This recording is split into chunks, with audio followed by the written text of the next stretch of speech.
And I am here to talk about just one of my favorite topics to discuss.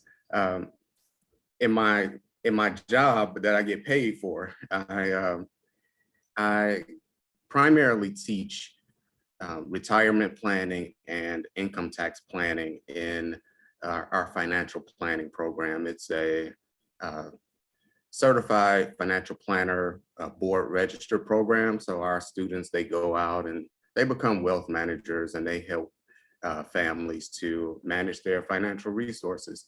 And so for the last 5 years, what I've been doing is primarily teaching those students retirement planning and income tax planning. But I also research on these topics. One of my half of my job is also to research. So I research on the financial well-being of topics related to race, ethnicity, and gender groups. And so I am here today and going to talk about cash and basically cash flow management. You see on the screen right now, it says staying connected to your money. Your financial life is a series of cash flows, and that is absolutely the truth. It's a series of money coming in and money going out, and your financial well-being is determined by what you do with that series of cash flows. And so if we can go ahead and get started. So the motivation is in our discussion today is that cash flow management, and when I say cash flow, I'm just talking about your money and the money that you have coming in and the money that you have going out. That's what cash flow is actually the first step on your path to financial wellness. So no matter where you are right now, getting command of your cash flow is going to be so important in determining whether or not you reach your financial goals. So how much money do you have coming in? That's what you want to start with, because that is what you have to work with. And then how much money do you have going out? The money that you have going out is what's basically financing your lifestyle right now. And so when you talk about how much money you have going out, uh, it can be, provide you with a lot of happiness and joy. And sometimes it can provide you with some frustrations. It just depends on what you have to do with the money that's coming in and what you're doing with the money that's going out. So let's go ahead and advance to the next slide. All right. So when we talk about where we are, financial decisions, they are related to our life stages. If you look in any kind of personal finance book, or if you talk to any kind of um, financial advisor, planner, counselor, um, many times financial decisions and are based upon life stages by age. And so they'll say things like, when you're young, your source of income are wages, and wages are just what you earn from a job. That's the money that you earn from a job. So you go to work and that employer pays you a salary or pays you an hourly wage. That's your wages. That's your source of income. So they'll say things like, when you're young, you mostly are getting your cash from wages. But then as you advance through life, your income, your money starts to accumulate, and you save it, you invest it, and you start earning from not just from your job, but your assets can start producing income for you also. So an asset is just something that you own. So you think about, if you think about your income as like a periodic payment to you. So income is something that you get every week if you are paid weekly on a job, or if you are paid biweekly or monthly. Um, that's your income. Well, are something different. Uh, Assets are what you accumulate over time from your income. So your assets are things like your home, um, things like your savings account or your checking account. That's an asset. Assets can also be things that create additional income for you, like um, some stocks. So you might have a brokerage account and you have invested in the stock market. That's considered an asset, and that asset can create additional income for you. And so that's why on that first line there, you'll see source of income being from your investments, because over time, your investments can create income for you. And then once you hit retirement, uh, you're primarily, and you stop working for wages, your investments are what you are going to be drawing your income from. So that's real nice. And so, you look in the book and it says, oh, you start out young and you have this progression through the years. That's not always practical. That's not always the way things happen. Our life stages are not necessarily based on age. And so I'll give you an example. Um, I was I was working along. I was I worked at the IRS, and I was working, and um, but then I had some educational goals, and I wanted to go back to school. And so when I left my job at the IRS to go back to school, my income went down. Had nothing to do with my age. It had something to do with another life choice. And so income went down. And at that time, I had to adjust my lifestyle to fit my income. Um, but then once I finished that stage of my life, then my income went back up. And so age doesn't always dictate the financial decisions that you make, or what life stage you're in. Sometimes your other goals might dictate what life stage you're in, or sometimes just things happen, life happens, and that might dictate what life stage you're in. And so life stage you're in. For example, we just went through a pandemic, and some people think we're still in a pandemic. Some people think we're no longer in a pandemic, but we just went through a massive shutdown around the world. That event determined some people's life stages also, because people were impacted. Their income was impacted based upon that event. And so age is not the only thing that can determine your life stage. There's other life events that can also determine what stage of life you're in. And so, although it says age there, I just wanted to highlight that, because our lives are not always just linear.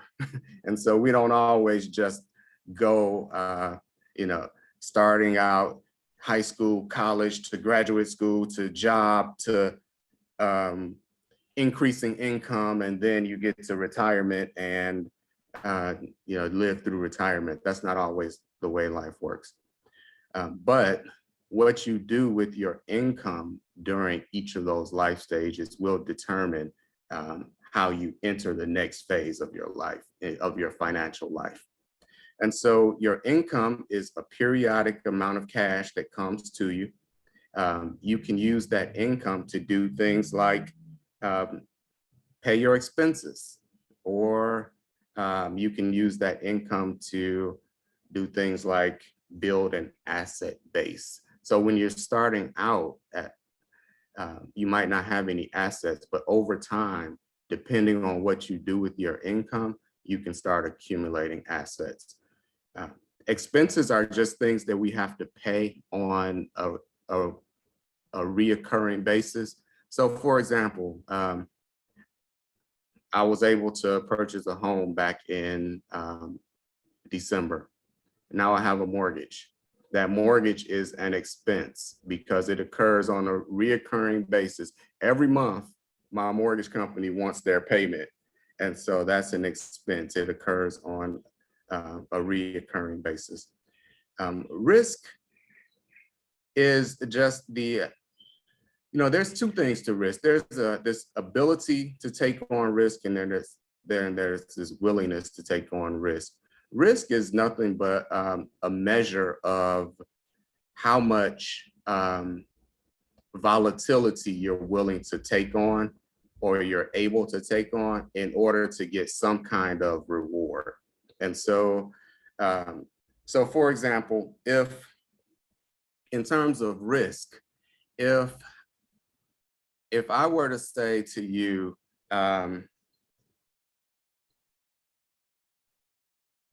there's an investment out there where you can possibly earn $1 million over the next year.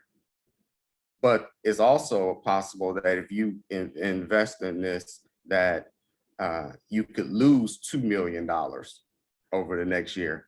Then that would be considered a risky investment because it's probably very volatile. There's a lot of risk associated with it. If I say to you that there's an investment where you can earn $100,000 over the next year, but you could possibly lose $100 over the next year also, then that's not a very risky investment because there's not the chance that there's not a lot of volatility in that. Like you're going to either get a big gain or you're going to lose just a little bit. I don't want to talk too much about the ability and willingness to take on risk, but just know that it's there. And as necessary throughout the presentation, when I need to refer to risk tolerance or your ability to take on risk or your willingness to take on risk, then I'll address it at that time. All right, you can go on to the next slide. Thank you. So the very first thing that you want to do, no matter where you are, you should have goals that you are trying to attain. And those goals just means, where do you want your cash to take you in the next time period? So it can be short term, it can be intermediate term, it can be long term. When you talk about personal finance, short term is just anywhere from the next 1 to 2 years. Our intermediate term can be anywhere from 2 to 10 years, or a long term would be 10 plus years in terms of personal finance. Now, when I was in grad school, I took a psychology course called decision making. In that course, psychology, they said that people really shouldn't make plans or goals that are longer than 2 years, because after 2 years, you just kind of reassess the situation at that point, and then decide where you're going from there. But let's just take our short-term goals now. Where do you want your cash to take you? So over the next 1 to 2 years, what do you want to do? Do you have some credit cards that you want to pay off? Do you have to build up your emergency fund? Emergency fund is just the amount of cash that you can have in savings somewhere, so that if something unexpected comes up, you have a pool of money to go to and take care of that emergency. So for example, an emergency fund might help you with, your refrigerator stops working and you need to get a new fridge. So that would be an example of an emergency. You weren't planning for your fridge to go out probably, but it did. And so now it's an emergency because all the food you just bought may go bad if you don't take care of this. So that's an emergency. So now I need to have some money so I can go out and get a new fridge. So that would be an example of something that you might have as a short-term goal, saving up an emergency fund. More intermediate term goals might be, I want to be debt free, and I want to um, be able to max out an IRA every year. And when I say max out an IRA every year, I mean just put the maximum amount possible, which is $6,000 this year, into an individual retirement account. That might be your intermediate goal, that you want to pay off all your debt, be debt free, and um, start being able to max out an IRA. And then longer term goals might be, I know that in the next 10 to 15 years, I want to retire. And so I need to have enough in my retirement account to supplement whatever I might get from Social Security or a pension at work or whatever that might be. So those are examples of longer term goals. Or you might want to pay off your house in the next 10 to 15 years. That's an example of a longer term goal. But goals change over time, and certainly over a lifetime, you can have different goals come up. And so, for example, when I first started at University of Georgia, I've been here for 5 years now, and one of my goals at that time was I wanted to get tenure. So now I'm to the point where I have submitted my materials to get tenure, and the vote is going forward. So now I got to start looking at some different goals, because that my goals are changing now, changing over time. Um, and then whatever your goals, however, life is complicated and it's risky. So, things happen. Things that you don't always expect to happen might affect whatever goals that you might have set for yourself. But having a plan and a method to reach your goals increases the odds of doing so. And so, you know, something that might come up is, you might have, like in my life, a few years ago, I had a parent pass away. And so that affected one of the goals that I had, because one of the goals that I had was to have my mom come and live with me in Georgia. And so, I was kind of planning for that financially. Well, when she passed away, that changed that goal. And so, uh, things happen, life happens. And so, but having specific goals will kind of keep you moving in the direction um, that you want to in terms of your financial well-being. You can go to the next slide, please.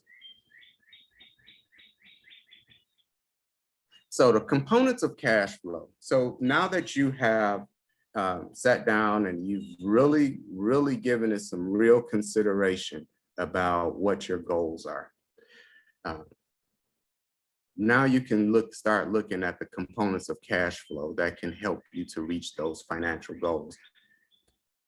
Starting at your goals, like if you don't really know what you want specifically, then it's going to be real hard to arrive at the place that you want to arrive at. When I'm doing my retirement planning class, one of the things that I do just the very first week of class is I have the students sit and really think about what retirement means to them. Like, what does it look like? What do you want to do in retirement?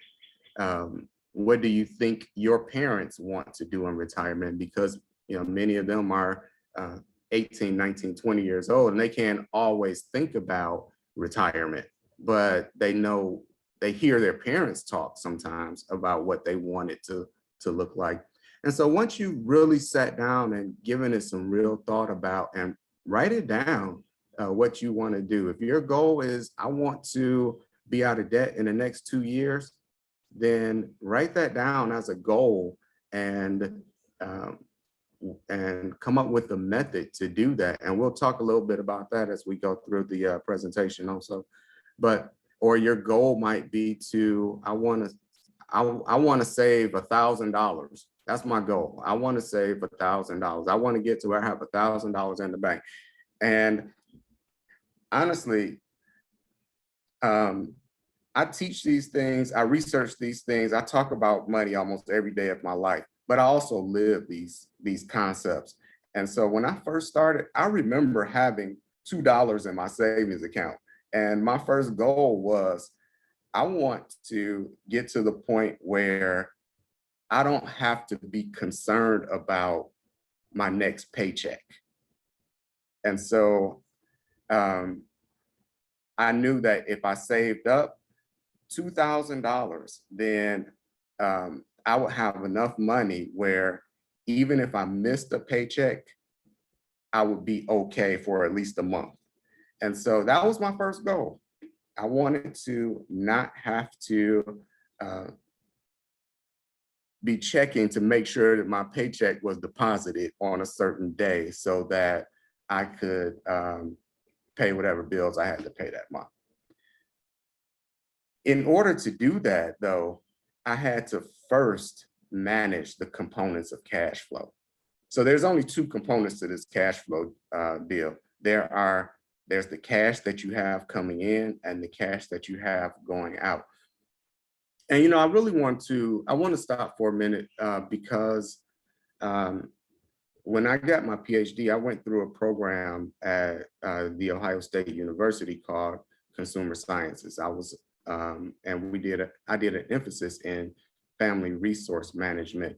So cash is just one kind of resource that we have. And so we're going to talk about how to manage that resource, but there's other resources that we have that we have available to us that could help us with our cash flow management. And so I will highlight some of those things as we continue through the presentation. But right now, the components of cash flow that I'm talking about are just the money that you have coming in, which would be your salary or any kind of wages that you might earn, or you might be self-employed, and that self-employment income that you have, that's your cash in. Or you might have a rental property, and the rent that you're receiving from that property is considered rental income. And so that's part of your cash in. Where it says interest and dividend income, that's the kind of income that you would get from the investments that you have. And so if you remember from the first slide that I talked about, your income can purchase assets for you. Those assets can then produce income for you. The income that you get from those assets typically comes in the form of interest, dividends, and rental income also. Child support. So you might have a child and are receiving support from the other parent, and that would be considered cash that you have coming in. Now, child support is, it has a specific purpose, and that is to pay for the livelihood of the child. But if you're the custodial parent that is providing the home, the main home, the primary home for the child, then that child support is a part of the resources, the financial resources that you have and that you need to manage also in terms of your cash flow management. And then the second component is just your cash out. So there's two different categories for that. It's either fixed or variable. So fixed would be things like the mortgage payment, like I just mentioned. It's the same amount every month. From year to year, it might fluctuate, but that's because my insurance rate might fluctuate a little bit, or the amount of property taxes I have to pay might fluctuate a little bit. But for the most part, the principal and the interest payment on your mortgage payment is a fixed amount. Your rent is a fixed amount. That might fluctuate from year to year because your landlord might increase the rent from year to year, but on a monthly, from month to month, it's going to uh, just be a fixed amount. The amount that you might have as a car loan, that's a fixed amount. Or if you have insurance, some people have life insurance or health insurance, disability insurance, so many different types of insurance that you can have. The premiums for those are typically fixed payments. They're the same from month to month. Or you can have variable expenses. Variable expenses are ones that we have the most control over. And I'll say we have the most control over because from month to month, your food expense, your grocery bill can vary depending on what you decide to eat that month. If you catch a good sale at the grocery store that month, if you decide I'm going to start using coupons for my groceries. So those are ways uh, that you can have control over how much you're spending on food. Food expense, we were just talking about good restaurants. So if you're eating out a lot, then that food expense is going to be higher typically than what you can get if you were going grocery shopping um, and cooking at home. Or clothing expenses. How many shoes are you buying? How many pairs of shoes are you buying? How often are you going to get a new suit?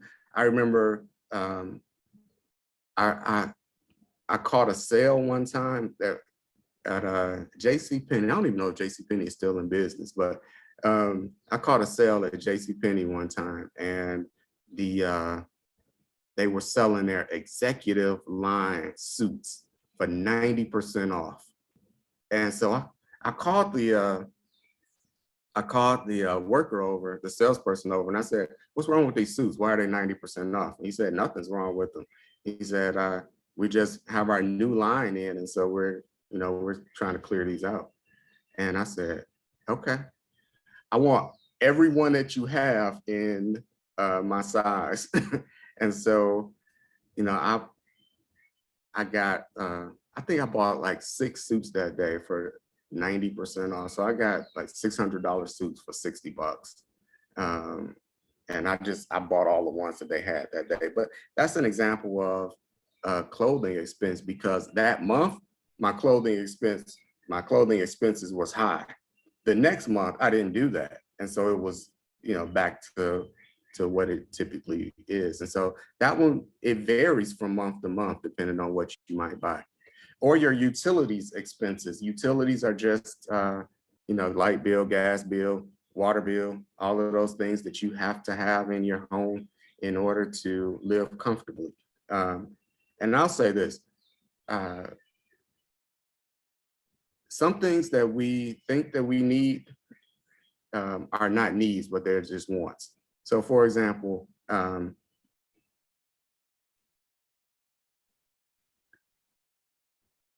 cable or whatever streaming service you have is a want. Like you can survive without Netflix, you can survive without Hulu and the other streaming services. I use Sling. And so, those things are not necessary. It'll be real hard to survive in a house without water, though. You need water. It'll be real hard to survive, especially in Georgia, without um, electricity because uh, I like air conditioning. So for me, electricity is a need. It's not a want, it's a need. But you decide your needs versus your wants, and those things are going to determine your variable expenses, that cash out category.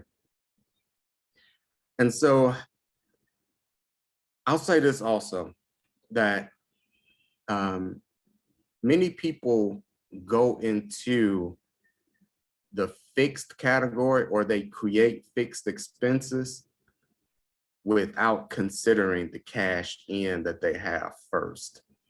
And so it's important that before you rent an apartment, before you buy a car, before you buy a house, things that are going to create fixed expenses for you, it's important that you first know exactly how much cash you have coming in. Uh, all right, go to the next slide for me, please. So those are two components of cash flow. I keep this slide in almost every presentation I do because it's so important. And your budget or cash flow plan or spending plan, if whatever you want to call it, those words are interchangeable. Budget, cash flow plan, spending plan. It's what is used to force you to control your spending and saving.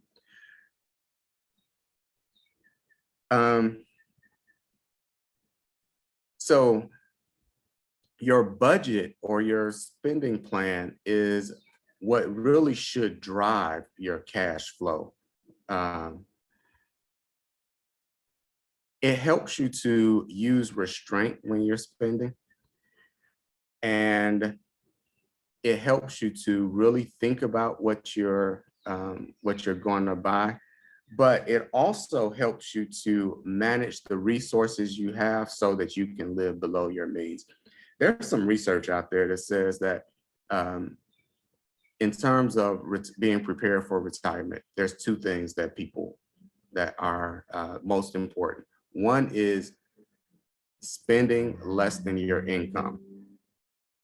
Really, the only way you can spend less than your income is if you have a spending plan, because our finance, for most people in this country, for 99.9% of people in this country, I would say that they have limited financial resources. There's the 1% or so that where money is not a real issue for them, and so they can just spend whatever they want. But you hear about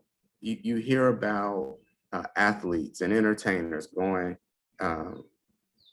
broke all the time, and one thing that could prevent that would be to have a real spending plan or budget or cash flow. To develop that budget, is the first thing you need to do is track your spending. Track your spending and then eliminate whatever waste you have that's in your budget.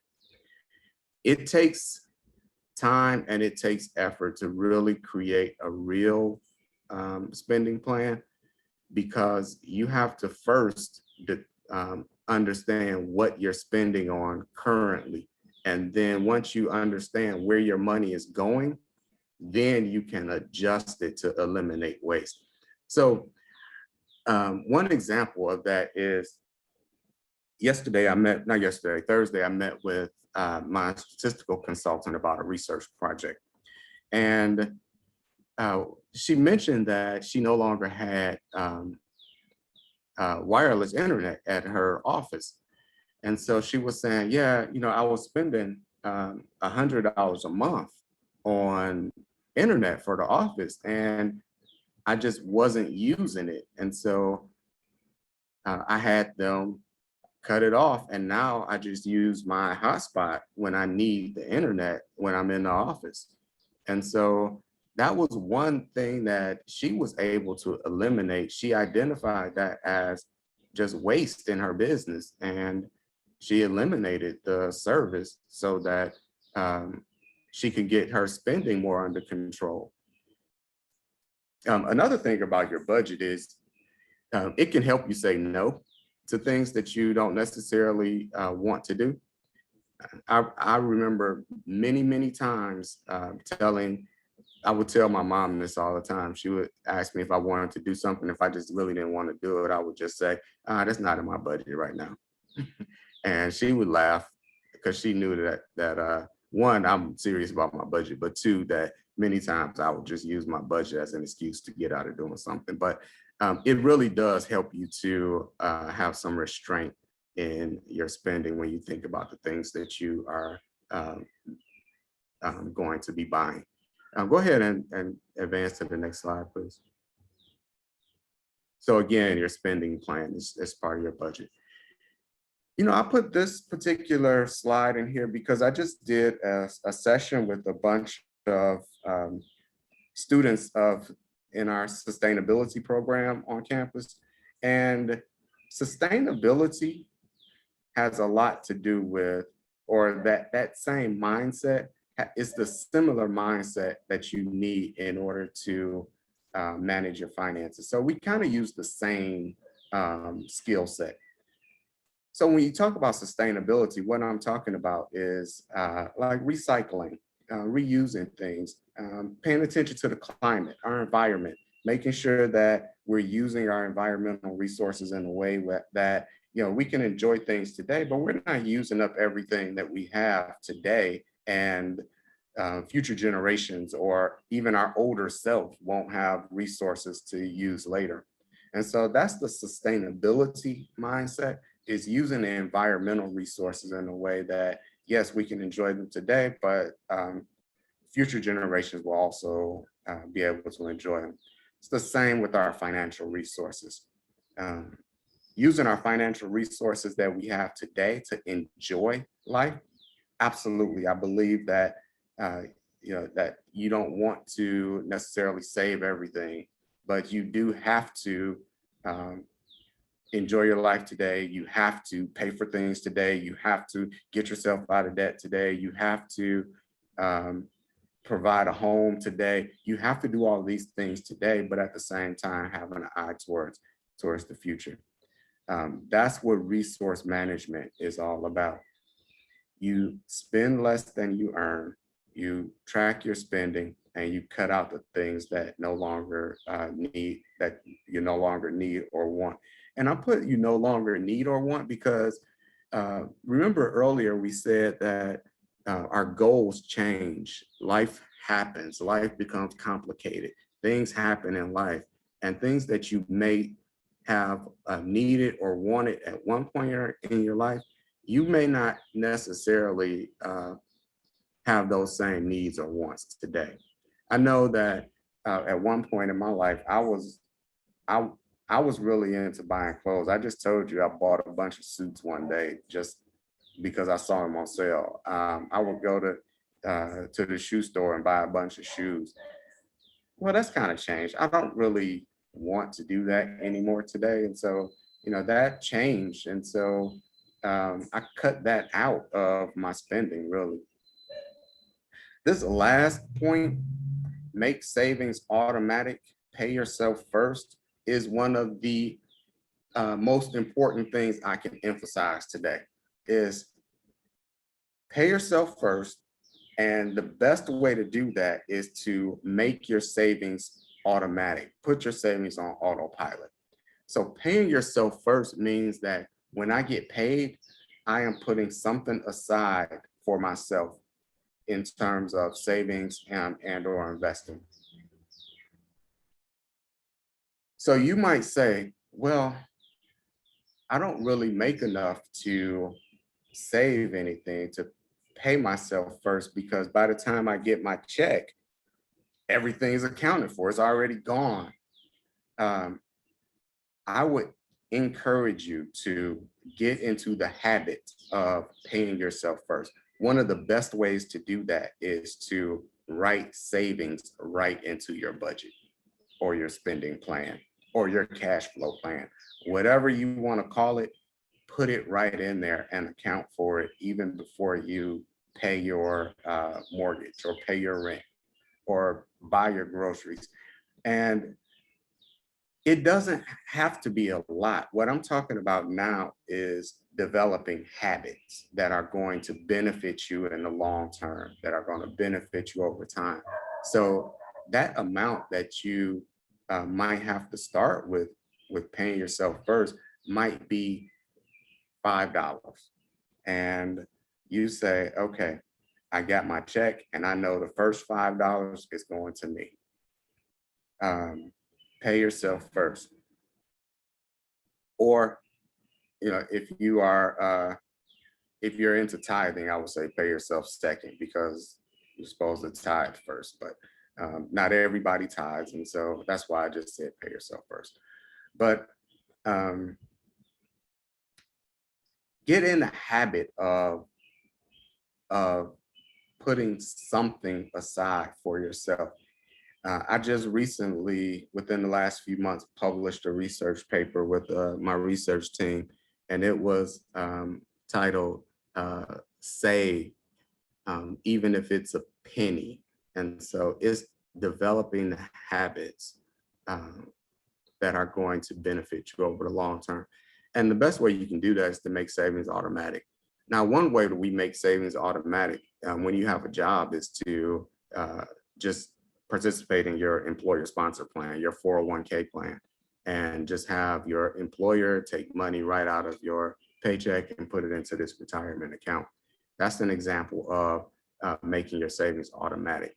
Some employers will also allow you to split your direct deposit, and part of it goes in one account, part of it goes in another account. And so that's another way where you can make your savings automatic. You can split your direct deposit so that some goes into your savings account, some goes into your checking account, and then you use what's in your checking account to pay your bills.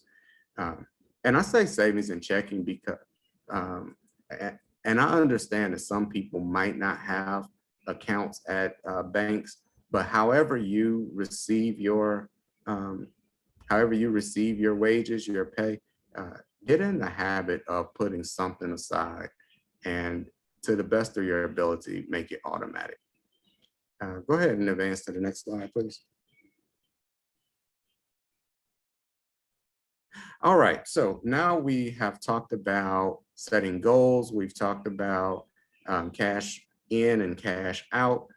Uh, we can look at what a cash flow statement might look like. A cash flow statement is a way for you to actually track your cash flow to determine, do you have what's considered a positive cash flow, or do you have what's considered a negative cash flow? So the first line up there is just your income. So what is your income? That says after tax income.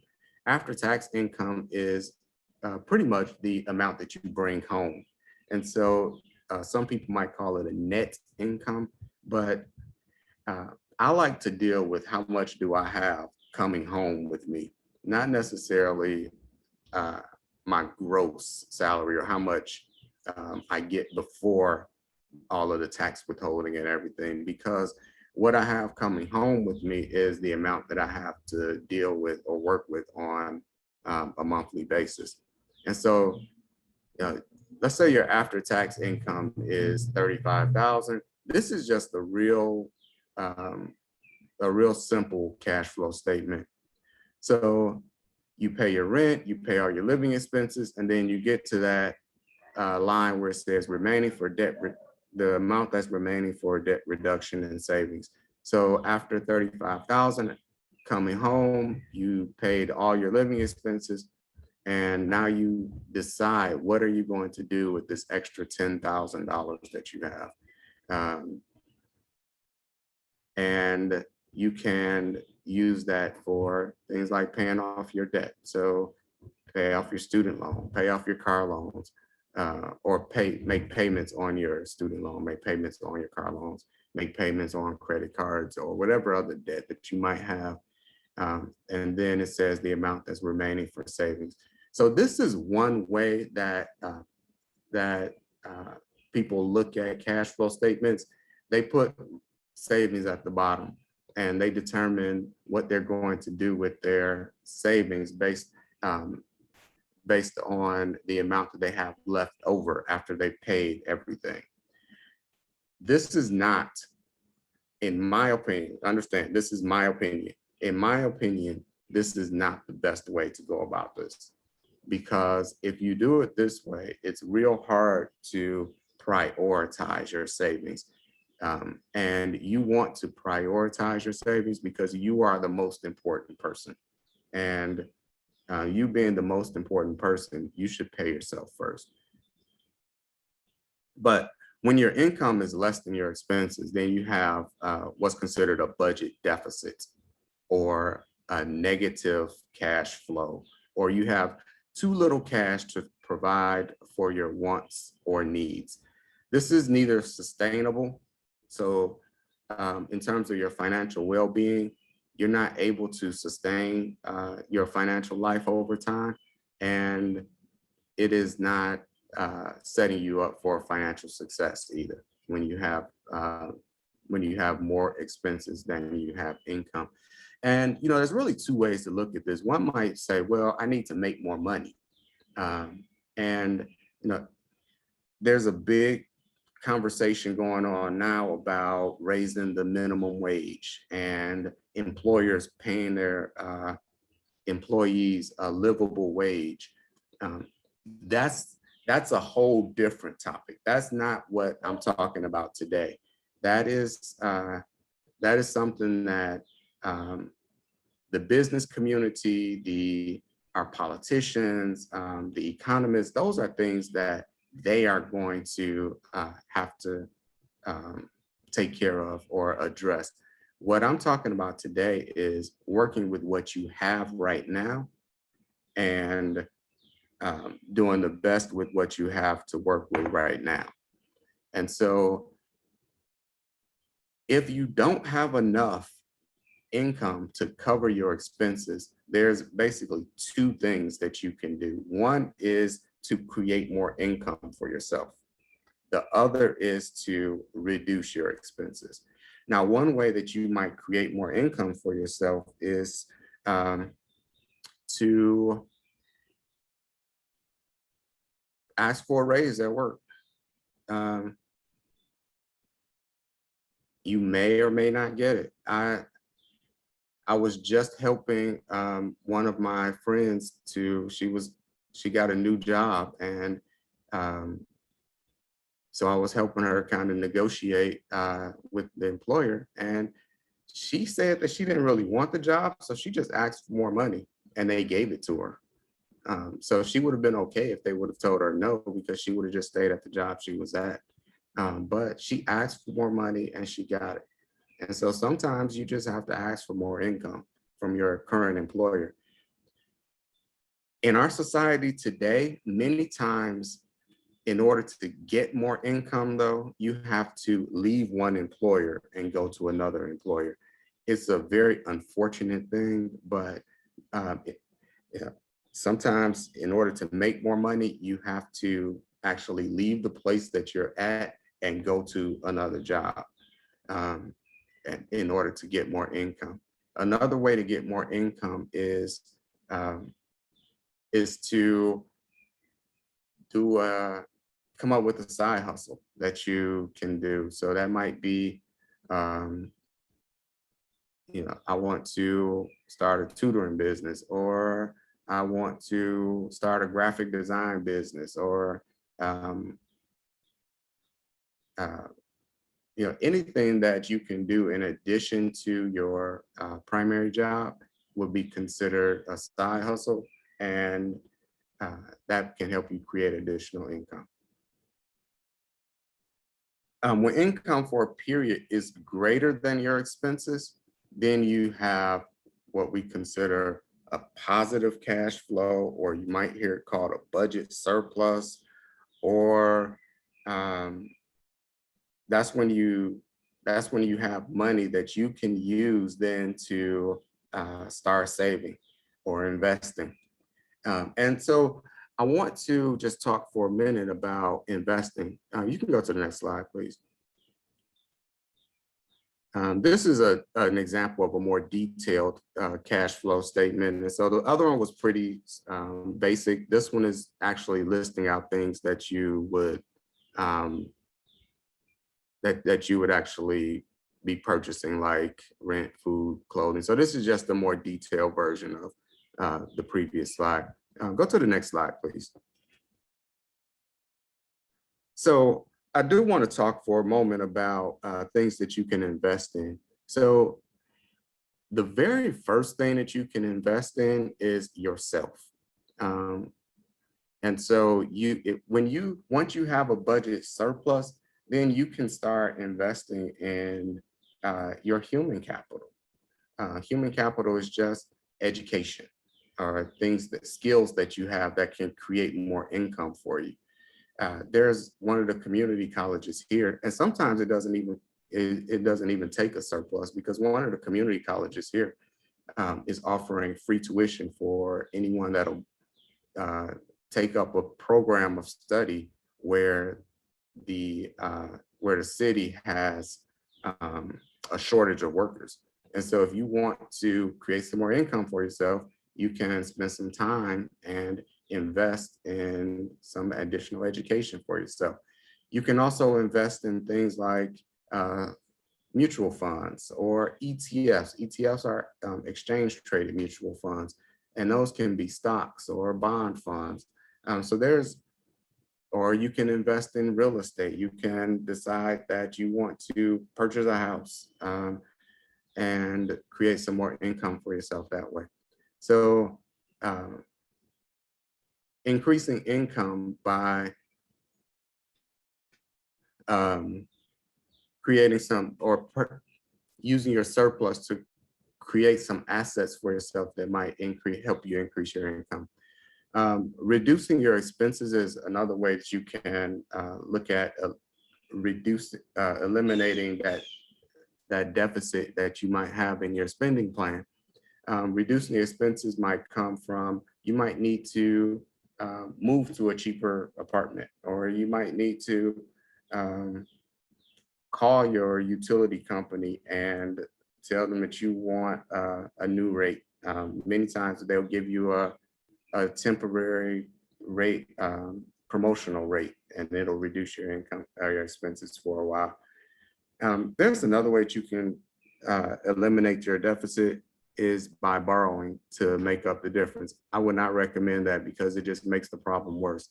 When you borrow to make up any kind of deficit that you have, it creates this additional expense, because if you borrow from an institution, they're going to charge you interest. And so now you have to pay interest on the amount that you borrowed. And so it just makes the problem worse. So although that is one way that some people handle having a deficit in their spending, I would not recommend borrowing. Go to the next slide, please.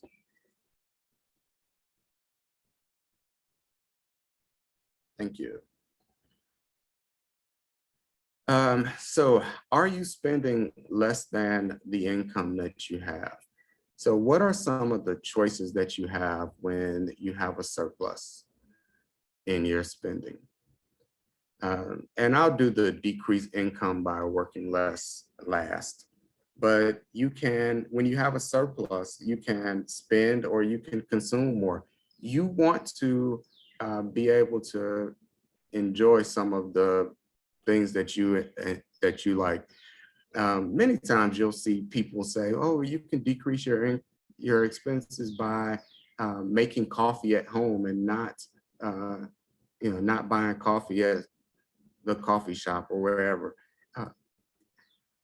I'm of the opinion that you don't want to take away all the pleasures of life just so that you can save money. But once you have a surplus, then you can spend a little more, you can consume a little more. You might want to go on a weekend vacation, or you might want to, maybe buy yourself something, or take yourself to a movie or something when movies open again. But once you have a surplus, you can also save more and invest more. And so investing in, like I was just talking about, investing in yourself, you can invest in your children. Maybe you want to send them to some after school program, or send them to private school, or do something that's going to invest in your children. Stocks are one type of investment. Real estate are one type of investment. You might want to actually start a business once you create a surplus for yourself, and invest in your own business in something that's going to then create more income for yourself. Lending with interest is another thing that some people are doing now. So that's I would say, a type of investment that people are doing now. And so we do what's called peer-to-peer lending. And so you might loan money out. And I'm not talking about like Loan Shark, but there's companies now, there's agencies, organizations now where you can loan money and then you collect the interest on when they're repaying the debt. And so that's another thing that you might want to invest in as you create a surplus for yourself. Go to the next slide, please.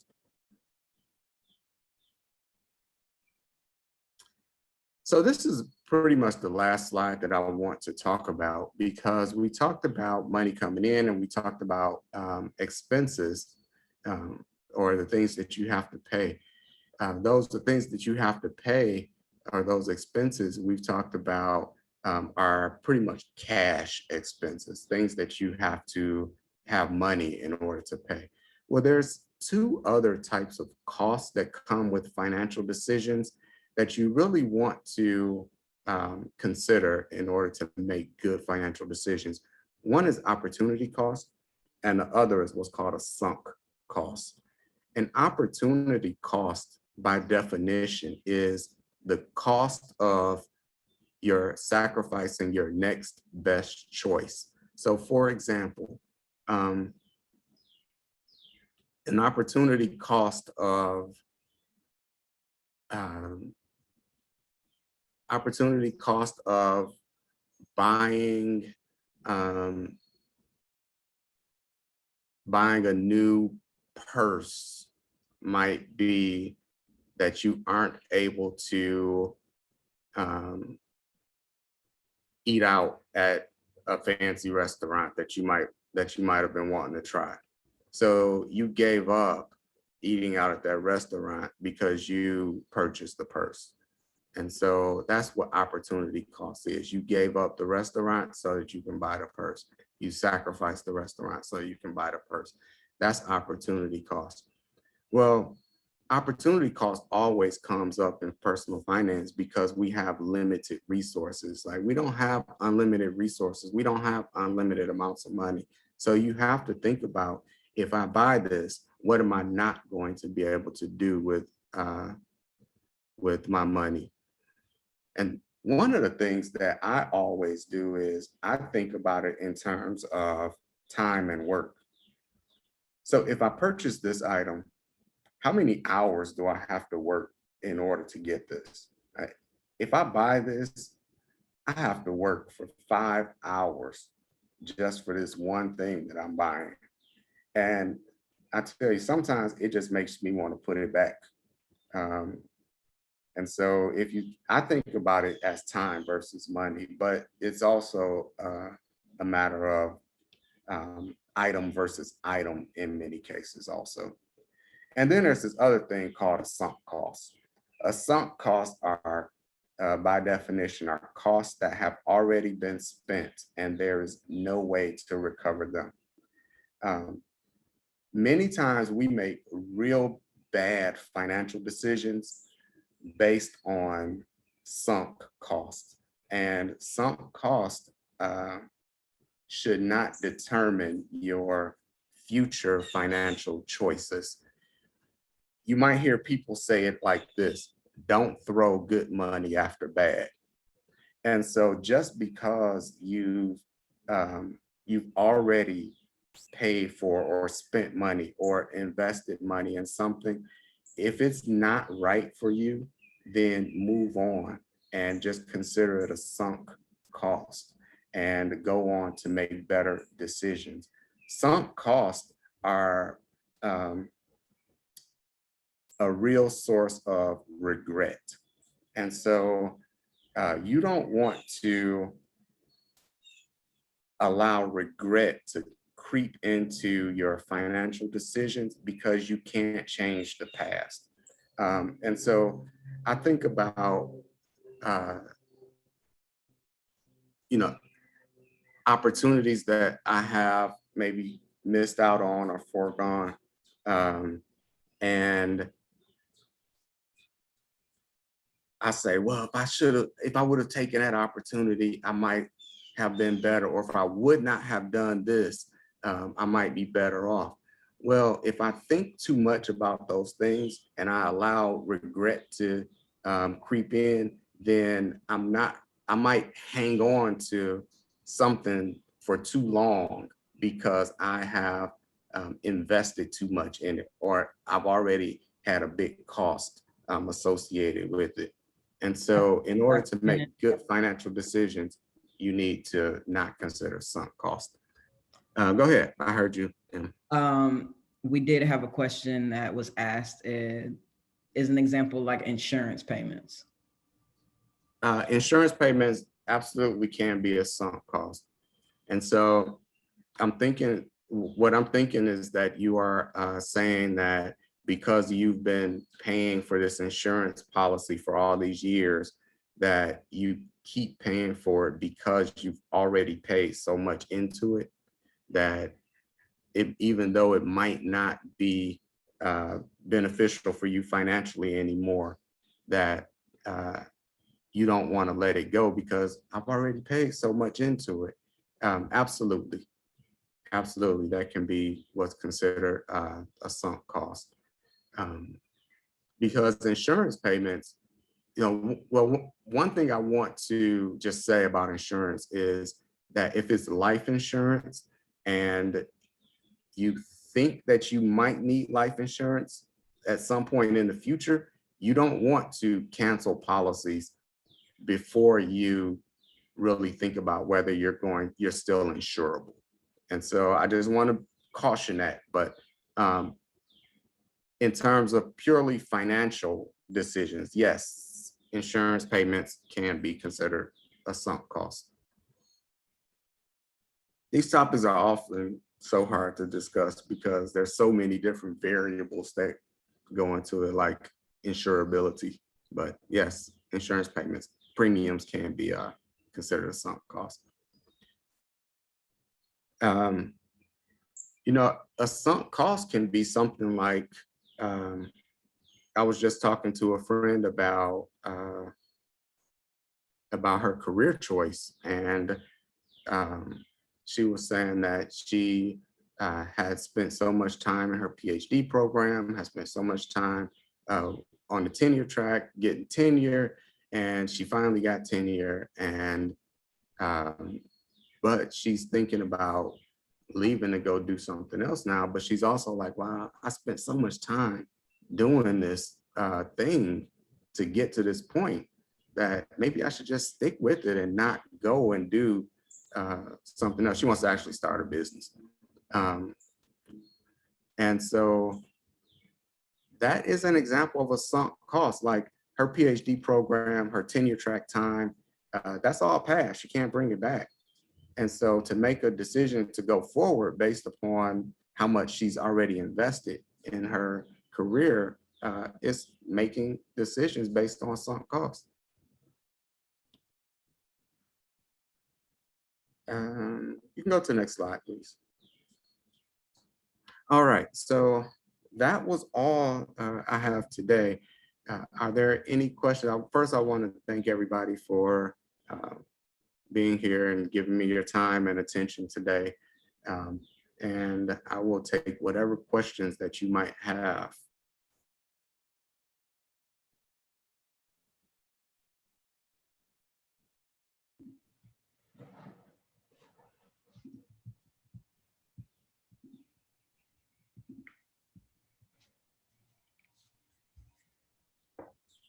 All right. Well, what a wonderful, wonderful presentation that you gave. I really enjoyed what you said about saving and paying yourself first, and just the reminder that it can be a very small amount depending on the income that you have coming in. And just, everything that you gave examples, real examples, and many folks that are watching or may watch later and attending, I should say, may not have a ton of income to work with, may not be able to really think beyond where they are currently. So to be able to just have this information, I think is really essential and really imperative. So I appreciate that. And then we have a question that is coming in. How do you reduce tax liabilities and how do you invest in mutual bonds? Okay, so I'll just give you some real quick things that you can do to reduce your tax liability. One is to make sure that you are using the correct filing status. And so if you have dependents, you want to make sure that you are using either head of household, or if you're married filing jointly. Married filing separately will be the worst way to file, and so that will not help you reduce your tax liabilities. Other ways that you can reduce your tax liabilities are taking advantage of credits that are out there. You can also reduce your tax liabilities by investing in tax advantaged retirement accounts. So a traditional IRA, a traditional 401k, ways that you can set aside income and get a tax and defer those taxes until later. And so you get a tax deduction in the year that you put those away. Um, Other ways that you can reduce your tax liabilities are if you have a business. I talked about a side hustle, make sure that you are accounting for all the expenses that you have to incur in order to create that income. And so that's going to help reduce your tax liability also. And then investing in, I think it said mutual bonds. I'm assuming you mean mutual funds.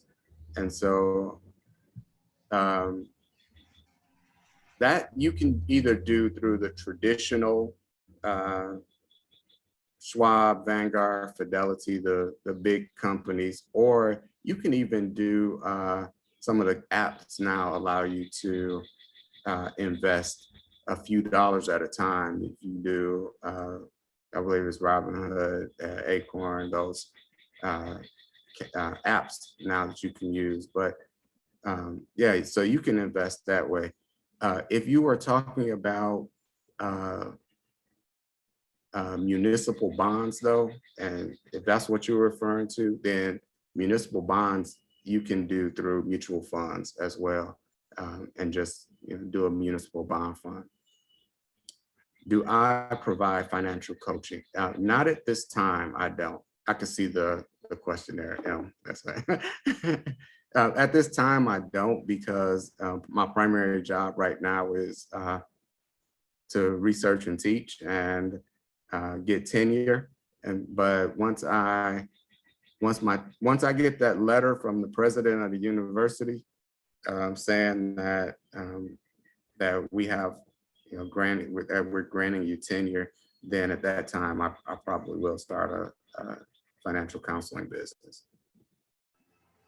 That's excellent. And if anyone is interested in a financial wellness coach, we actually have worked with Operation Hope, that is a nonprofit, and they provided financial coaches for our summit that we hosted in 2019. So if you would like to be connected to a financial wellness coach, they provide them all throughout the US, then feel free to send me an email and I can connect you to my contact there. So I'll go ahead. Actually, AK, thank you so much for putting my email address in the chat. So you can go ahead and contact me and I can connect you to that individual.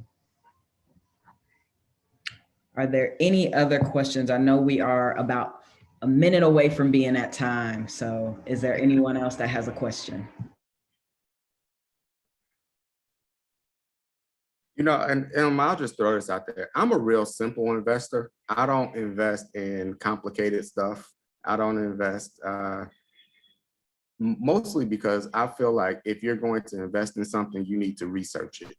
And if you're not researching it, then you really should not be investing just based upon the words of somebody that you hear somebody say. And so I just invest. I invest in mutual funds. And so I invest in index mutual funds mostly, but that's the way I do. And you know, I invest a little at a time. I dollar cost average, and that's a good, safe way to start investing a little at a time. Is to look at index mutual funds, um, and I'm motivated to make a plan to pay off one of my credit cards this year. Yes. We talked about that last time too. There's two different ways you can do where to go get started on mutual funds. I'm a Vanguard investor. only because I used to work at Vanguard at one point in my life. And so it's just what I know. But Fidelity, Schwab, Vanguard, Ariel Investments out of, they're actually, I think they're in Chicago, is a good one too. Any place, pretty much if you go to any place, they're going to have index mutual funds that you can get pretty inexpensively. You can look at a total stock market kind of fund or a S&P 500 kind of fund, and those are good ones to get started with. They might have minimums also, though, that in order to invest.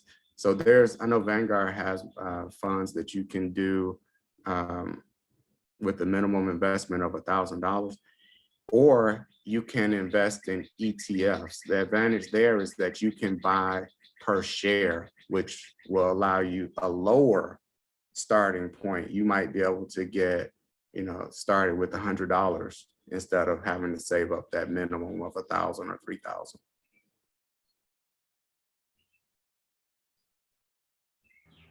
Those were excellent questions. Thank y'all so much for attending and asking those questions. Dr. Kenneth White, we really, really appreciate you coming back again for another wonderful presentation with such incredible information. And we appreciate you sharing your own experience. And thank you. Thank you all for giving us your Saturday. I apologize for my loud background right now. But we will be sending out this recording to you all next week. But other than that, again, contact me if you're interested in being connected to that financial wellness coach. And I hope you all have a wonderful Saturday. Thanks, many, many thanks again, Dr. Kenneth White. We appreciate your knowledge and sharing so much with us. Yeah, thank you for having me. Appreciate it. Thank you.